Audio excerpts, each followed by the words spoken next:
সারা দেশের মতো ডেঙ্গুর প্রকোপ বাড়ছে জয়পুরহাট জেলাতেও, আর তাই ডেঙ্গু প্রতিরোধে সচেতনতামূলক উদ্যোগ হাতে নিয়েছে বসুন্ধরা শুভ সংঘ।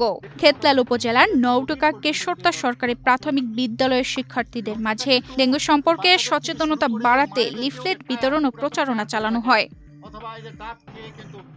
এ কর্মসূচির সূচনা করেন উপসহকারী community medical officer Mohammad Aktaruzzaman Joy. এ সময় তিনি প্রতিষ্ঠানের সকল শিক্ষক শিক্ষার্থীদের মাঝে ডেঙ্গু রোগের লক্ষণ, ওষুধ ও প্রতিরোধের করণীয় নানা কর্মকাণ্ড সম্পর্কে পরামর্শ দেন।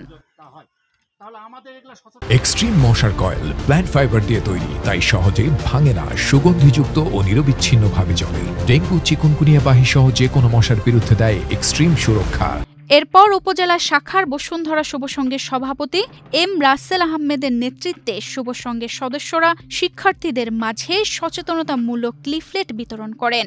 এ সময় উপস্থিত ছিলেন উপজেলা শুভ সংঘের ভারপ্রাপ্ত সাধারণ সম্পাদক মোহাম্মদ নাজমুল হোসাইন, যুগ্ম সাধারণ সম্পাদক কাজী সাইফুল ইসলাম, নারী বিষয়ক সম্পাদক হেলেনা আক্তার, নওটকা কেশরতা সরকারি প্রাথমিক বিদ্যালয়ের প্রধান শিক্ষক পলাশ চন্দ্র প্রামাণিক, সহকারী শিক্ষক শীতেন চন্দ্র মালি, শাহনাজ পারবিন, মিলি রানী, সাধারণ সদস্য রৌশনারা রিফা ও ফাহামিদা রৌশনী, এছাড়াও আরো অনেকে উপস্থিত ছিলেন সেখানে।